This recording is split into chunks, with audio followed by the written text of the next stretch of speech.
ပွင့်ထုတ်လိုက်လို့ကိုပြန်ရောင်းရင်9သိန်းရနိုင်မလား3သိန်းပေးလိုက်မယ်ကြောက်တစ်ခုတွေးလိုက်တယ်ကြောက်စီကြောက်သားကြောက်အသားတန်းအဆင့်အပွင့်သားတန်းမှီနေပြီအပွင့်ထုတ်ကြည့်မယ်ကြောက်ထဲမှာတေးသေးချာချာကြည့်လိုက်အောင်အပြစ်အနာစာအမြုပ်ဆန်အနာတွေများနေတာလား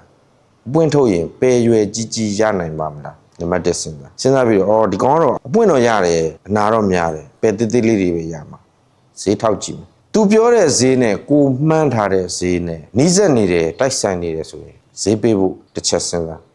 ဥပမာ9သိန်းပြောတယ်ကိုကြိုက်တာ3သိန်းလောက်ဖြစ်နေ3သိန်းလောက်ဆိုဝယ်လို့ရနိုင်တယ်လို့မှန်းလိုက်တဲ့ကြောက်က